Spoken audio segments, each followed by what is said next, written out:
Face à la République, édition spéciale. Le président de la République, Paul Biya, face à la jeunesse. Un quart d'heure d'allocution, soit le double en version longue, française et anglaise. Un discours de vérité comme à l'accoutumée. Vérité sur les grandes réalisations conduites ensemble.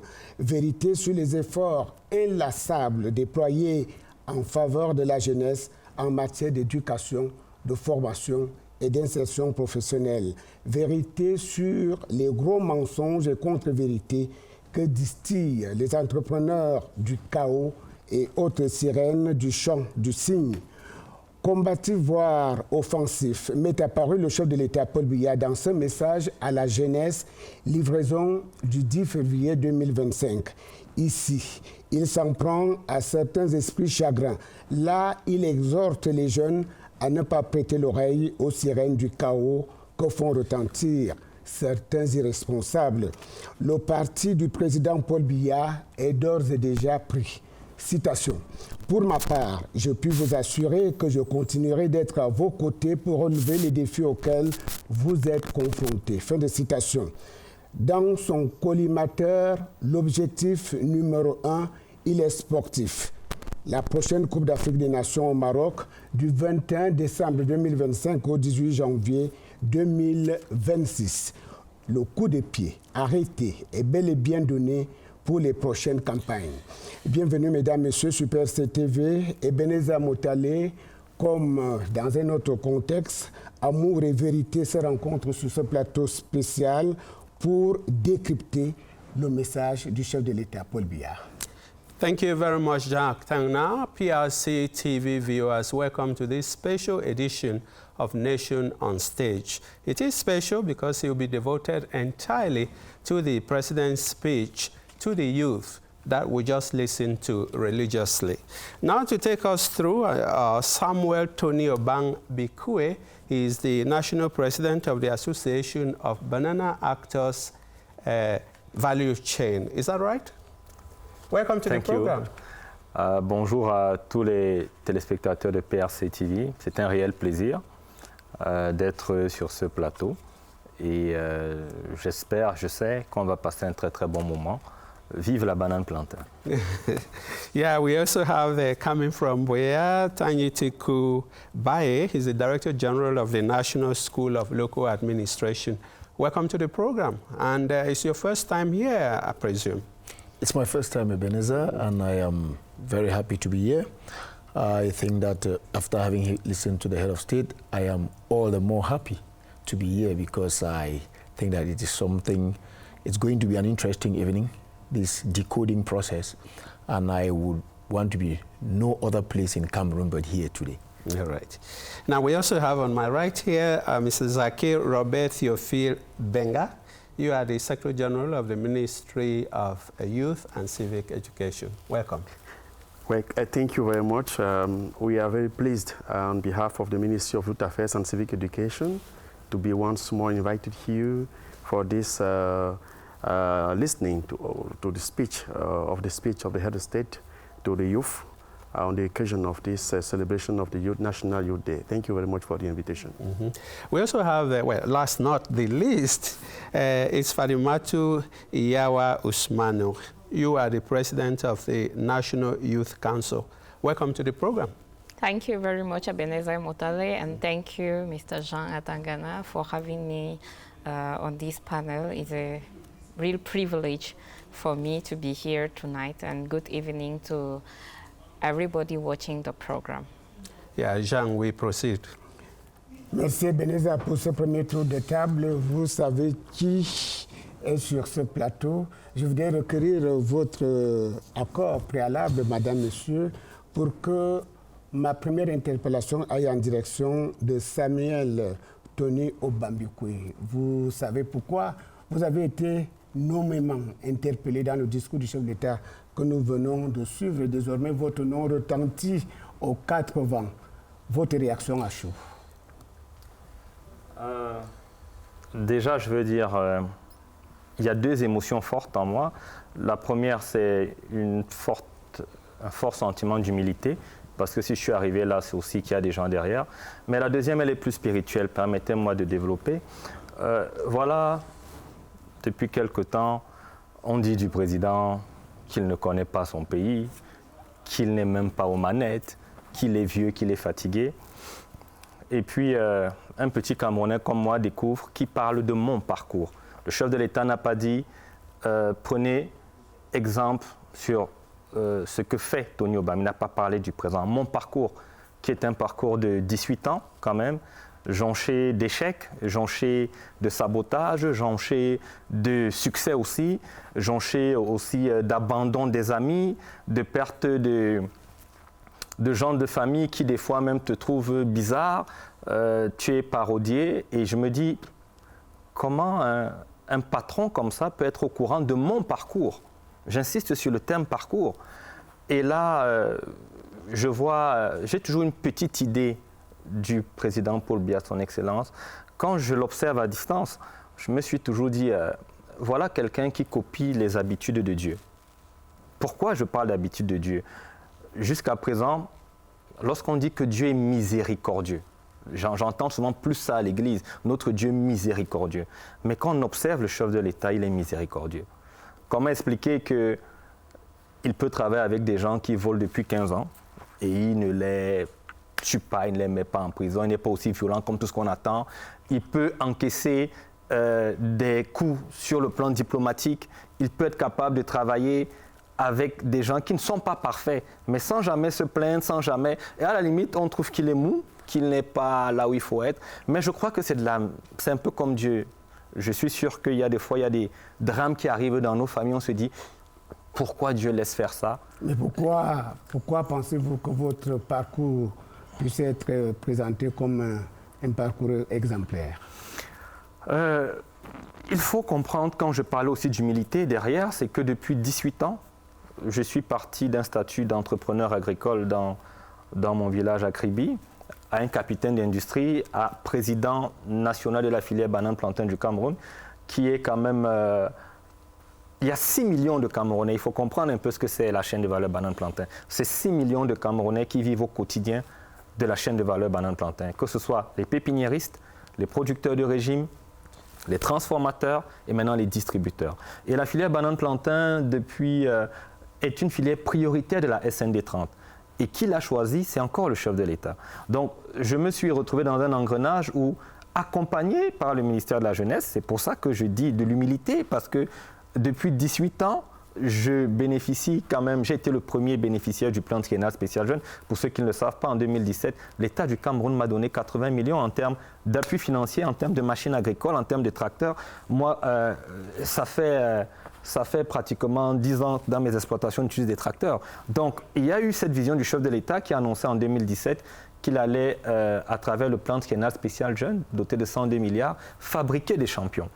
Et je me retrouve 8 ans plus tard à être parti d'un statut d'entrepreneur agricole à un porteur du partenariat public-privé.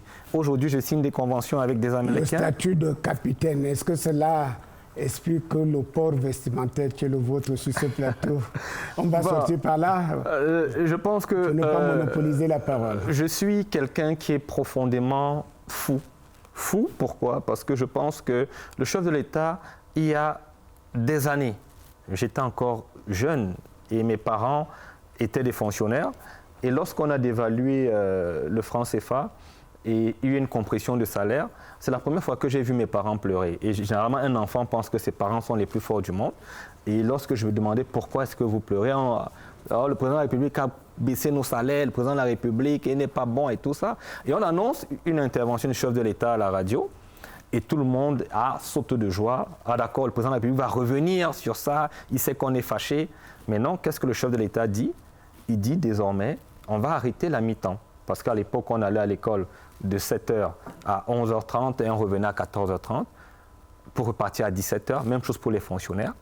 Et lui, il dit, ce que je peux faire pour vous, c'est de faire maintenant journée continue jusqu'à 15h30 pour que chaque Camerounais fasse 2 heures d'agriculture. Je ne sais pas, peut-être j'étais en 6e. J'ai dit, mais ça, c'est qui ça? Comment il peut autant croire en l'agriculture? C'est à partir de là que j'ai commencé à me dire, ah tiens, il faut que je regarde cette affaire-là vraiment de plus près. Donc si les Camerounais peuvent se rendre compte qu'aujourd'hui, nos horaires de l'école, nos horaires du travail, vraiment, c'est l'agriculture. Et je ne sais pas comment, il faut encore quelle démonstration. Donc moi, j'avais déjà, dès cet instant, j'avais déjà tiqué avec le chef de l'État.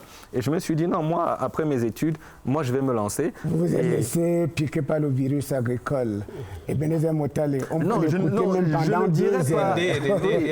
Je ne dirais pas piqué par le virus. J'ai obéi au chef de l'État. Soyons honnêtes. Je veux dire, s'il avait dit qu'on change les horaires pour aller faire du vélo, je serais allé faire du vélo parce que je vois quand même c'est l'homme le plus puissant de Cameroun, il a toute une armée, quand il se déplace, on barre les routes. Et lui dit aux gens, on change tous vos horaires pour aller faire l'agriculture. Et ça fait peut-être 25 ans ou 30 ans.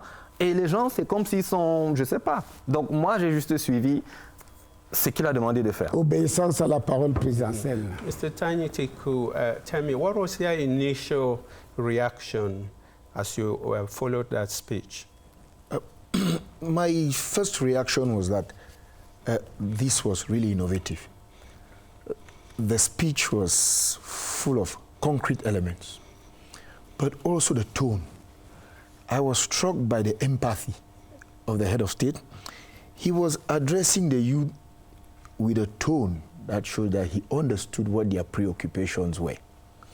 And empathy in this particular circumstance is very important.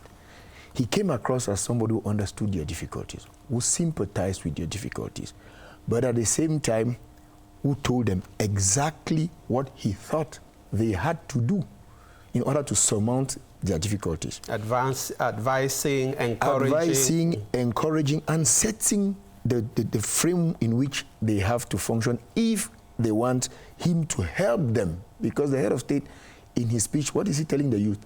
I can do something to help you, but you have to do something yourself. And do something realistic. Do something concrete. Do something adapted to your present circumstances. That is my first reaction. Madame Fadima Touyawa Ousmanou, je salue votre présence sur ce plateau. Merci. Bienvenue. Merci, Monsieur Jean. Je sais à quel point les médias vous sollicitent dans cette période précise de la vie de la nation. Permettez que j'emprunte la terminologie linguistique à laquelle vous êtes habitués en milieu jeune, les jeunes d'aujourd'hui. Après avoir écouté le président de la République, Paul Biya, comme nous venons de le faire, que pensez-vous de cet homme-là, homme d'État? Les jeunes poseraient la question, est-ce que vous pensez que le père là, le répé, soit encore capable de porter leurs rêves?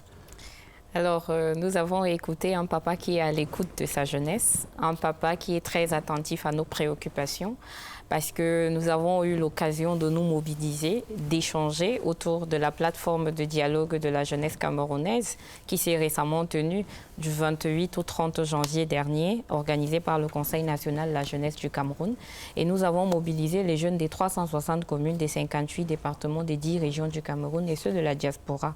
Et nous avons écouté un chef de l'État qui nous dit « Chers jeunes, je suis très attentif à vos préoccupations. Chers jeunes, je suis à l'écoute et j'ai un esprit jeune. » À travers un langage de vérité, un langage qui apporte des solutions concrètes aux problèmes de l'éducation, parce que notre système éducatif aujourd'hui, à travers l'éducation de base, l'enseignement secondaire, l'enseignement supérieur, a augmenté en termes d'offres qualitatives et quantitatives. Nous avons plus d'écoles qui ont été créées, plus d'universités d'État qui ont été créées dans les régions, les 10 régions du Cameroun, mais aussi nous avons une offre de professionnalisation des curricula de formation en faveur des jeunes, mais aussi des nouvelles filières et spécialités qui s'adaptent aux besoins en termes d'employabilité jeune. Donc nous avons plusieurs lycées qui ont été créés, des universités qui ont été créées, mais aussi des établissements de formation professionnelle et qui s'adaptent et qui s'arriment même aujourd'hui aux besoins du marché de l'emploi. Le chef de l'État nous a dit qu'il accompagne aujourd'hui à travers des programmes tels que le programme de promotion des emplois verts qui est en cours d'exécution Et il y aura plusieurs emplois créés, notamment environ 10 000 emplois à travers des activités génératrices de revenus qui permettront aux jeunes de se spécialiser dans les domaines de l'assainissement, du recyclage des déchets, de l'agriculture biologique, des filières qui sont porteurs aujourd'hui, des filières qui permettent à une jeunesse camerounaise d'être sur le feu de l'action, d'être sur le terrain et de pouvoir accompagner le développement local. Et c'est pourquoi, à travers son langage de vérité, il a quand même attiré l'attention de la jeunesse camerounaise en disant « l'emploi salarié n'est pas le seul moyen d'insertion dans le marché du travail ». C'est les mots du chef de l'État à la jeunesse. Et nous avons un exemple, un rôle modèle qui est sur ce panel qu'il a cité, M. Tony Obam, qui nous fait rêver à travers les filières banane-plantain. Aujourd'hui, beaucoup d'enfants, de jeunes Camerounais rêvent être des futurs Tony Obam ou plus que Tony Obam, être des milliardaires dans les filières banane-plantain. Et il vous a dit, il est le capitaine aujourd'hui, il a l'habitude d'échanger avec nous. Par exemple, durant le Youth Connect Cameroun, il a été un de nos panélistes, il a entretenu les jeunes sur les offres d'opportunités d'emploi dans les filières banane-plantain. Et c'est ce type de rôle modèle que la jeunesse camerounaise a besoin de voir être valorisé au Cameroun. Et donc, nous remercions le chef de l'État pour cette vision-là, une vision jeune, une vision de créativité, une vision novatrice qu'il donne à la jeunesse camerounaise en nous disant l'agriculture, elle est attractive. L'élevage, c'est attractif. Il a cité un autre jeune, Tata Bakari, qui est aujourd'hui espère, il a un complexe fermier. Et c'est pour dire, il y a des jeunes qui réussissent dans ce domaine. Allez vers ces domaines et vous pouvez aussi réussir. Yes, yeah. Mr. Secretary General, tell us, what did you make of the speech? Alors, je vous remercie une fois de plus.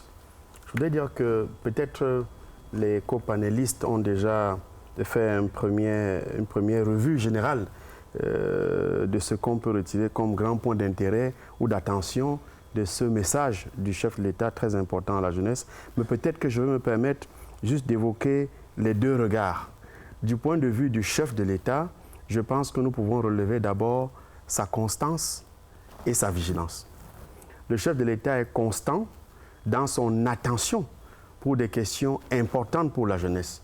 Le sport, notamment le football, l'emploi, la formation professionnelle, des questions comme l'environnement, mais aussi la question de l'appel à la responsabilité. And this appeal for responsibility, it covers all the domains. Is it working in sports domain, working in political domains? And this is very coherent from the head of state. De ce point de vue, je crois que le chef de l'État donne un discours, un message à la jeunesse qui est un message de participation responsable des jeunes et nous aurons certainement l'occasion d'évoquer chacun des principaux aspects de ce message tout à l'heure. Voilà qui est dit en 3 mouvements, 90 minutes, comme dans une partie de football pour décrypter le message du président de la République, Paul Biya. 1. Objectif Cannes Maroc 2025-2026. 2. Grit Achievement, éducation, formation, insertion professionnelle. 3. Enfin, jeunesse et échéance électorale en 2025. L'exhortation, la grande exhortation du président de la République, Paul Biya. Monsieur le secrétaire général du MINJEC, ministère de la Jeunesse et de l'Éducation civique, vous aviez la parole tout à l'heure, je vous prie de la reprendre tout de suite. Votre parcours professionnel, si j'en crois ce que j'ai eu dans les documents que j'ai consultés, votre parcours professionnel vous permet de parler avec autorité des problématiques en lien avec la jeunesse et donc en lien avec le sport. D'après vous, qu'est-ce qui peut expliquer que le chef de l'État ait choisi, dans ce message spécifique, d'attaquer son discours par le sport? Je pense que le chef de l'État, comme je l'ai dit tout à l'heure, est d'abord cohérent. Il est cohérent et il est constant. C'est-à-dire qu'il suit la mise en œuvre de ses instructions. Souvenez-vous, il y a 1 an, le chef de l'État avait regretté la performance insatisfaisante des Lions indomptables lors de la CAN en Côte d'Ivoire et il avait promis que nous remonterions, n'est-ce pas, sur le terrain et que nous allions batailler pour renouer avec la victoire. Aujourd'hui, le chef de l'État se félicite de la brillante qualification des Lions indomptables et il ne s'arrête pas là, il exhorte les uns et les autres à la concorde, à la solidarité, à l'esprit d'équipe et au sens de la responsabilité. Sens de la responsabilité dont il avait déjà également évoqué l'importance autour de la gestion de l'équipe nationale du Cameroun et on a vu que cela s'est traduit dans les faits. Il y a eu, n'est-ce pas, une sorte d'apaisement qui a été organisé par tous les acteurs autour de la gestion de l'équipe nationale. Le chef de l'État est donc intéressé par l'ordre, par la discipline, dans l'ensemble des activités et l'activité sportive, le spectacle sportif qui intéresse les jeunes, le football qui intéresse les jeunes, n'est pas seulement le résultat qu'on voit sur le terrain, c'est une construction d'un ensemble d'acteurs qui sont parfois visibles, parfois invisibles, sur une longue durée. Et si tout le monde ne travaille pas de manière cohérente, on n'atteint pas le résultat. Le chef de l'État a tenu à le rappeler, et ceci est valable, on le verra dans tous les domaines. Je crois qu'il s'agit également pour le chef de l'État d'être celui qui est vigilant, je l'ai dit au début, il est vigilant dans l'exécution de ses instructions. Il avait dit qu'il faut remettre de l'ordre, l'ordre est en train d'être remis, il a dit qu'il faut se relever, nous sommes en train de nous relever puisqu'on s'est qualifié brillamment et il a salué. Et maintenant, il dit qu'il faut continuer de travailler dans le même ordre, dans la même discipline. Donc pour moi, c'est la constance, c'est la vigilance et c'est l'attention pour un sujet qui intéresse grandement la jeunesse et le peuple camerounais. Yeah, Mr. Tanicheko, tell me, the president was not just congratulating the indomitable Lions, but it was the whole chain, maybe from the ministry all throughout everybody who has made all of this possible, because we have the infrastructure, we have the institutions for sports that he has set up that are making this possible. Did that strike you? Yes, I think that the head of state was reminding all the actors that football is a team sport. And in order to succeed in a team sport, everybody has to play their part. And they have to play their part in discipline, in solidarity, so that the glory is shared. I think that the head of state was also subtly reminding all the actors that he is aware of all that has been happening. And it was the opportunity for him to tell them that I have been watching. Now that things are going well, it is time for me to intervene and tell you people that everybody should stick to their functions, have in mind the greater goal, which is something that gives satisfaction to all Cameroonians. But to extrapolate a little bit, I think that the head of state, what is he saying? Is that the youth have to work, but the youth also have a right to distraction. All work and no play makes Jack a dull boy. So he starts by the things that the youth like. Sports, football, it is a distraction. Even last year. And it is also very important. So he starts by telling them, I know as young people you would have to have fun. You have to enjoy yourself. But even in enjoying yourself, there are certain core values that you should not lose sight of. And after you have integrated those core values, then we can move to the next phase, which is serious business, work. What determines your future? What makes you successful as youth? So football or sports, football and the Indomitable Lions are like the doorway into every other thing that the head of state said in his speech. But it is an apt doorway, teaching by illustration and using an example that everybody in Cameroon can identify with. Les Lions indomptables du Cameroun, l'équipe Fanion de football du Cameroun est présentée comme une référence. Madame Fadima Touyawa, je voudrais être tout simplement un peu curieux. Quel sport pratiquez-vous? Le football, le tennis et la natation. Alors, quelle résonance le discours présidentiel dans cette partie consacrée au football a-t-elle sur vous? Des Camerounaises et fiers de l'être. J'adore le fighting spirit de nos Lions indomptables, le hemlé dont ils font toujours preuve, la bravoure qu'ils ont sur le terrain et de toujours nous prouver qu'impossible n'est pas camerounais. Et donc, nous sommes très satisfaits de voir une équipe qui est plutôt bien reconstruite et qui a réussi à se qualifier pour la Coupe d'Afrique des Nations.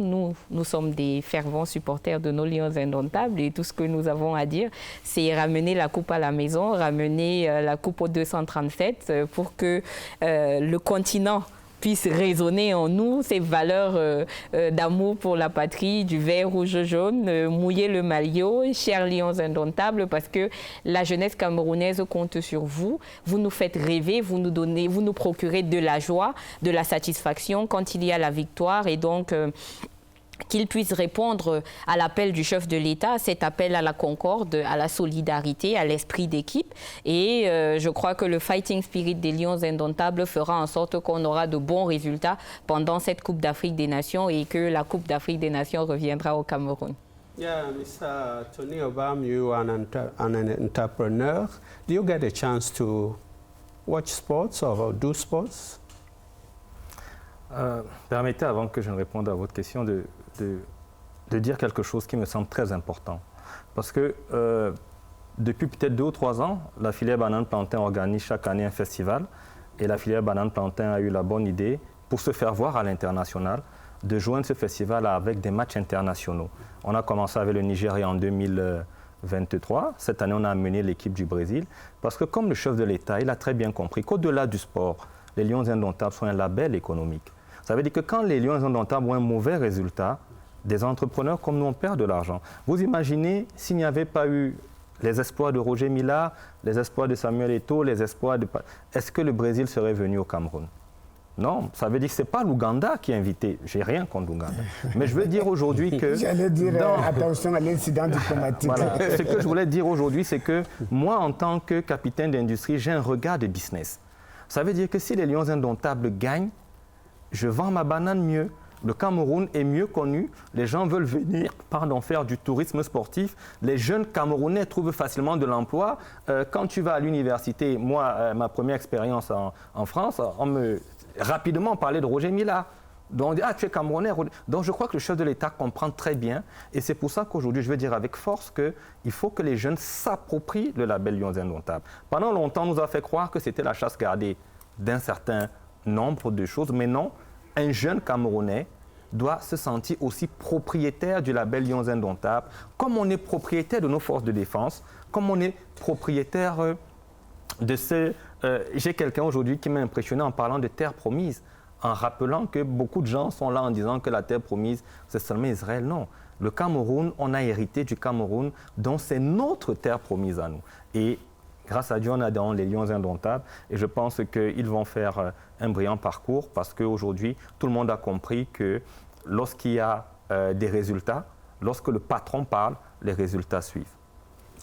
Alors sauf accident, le calendrier politique au Cameroun, bientôt l'élection présidentielle, probablement en octobre, la prestation de serment du président nouvellement élu, probablement en novembre, peut-être le 6 novembre, et puis la CAN qui commence aussitôt, fin décembre.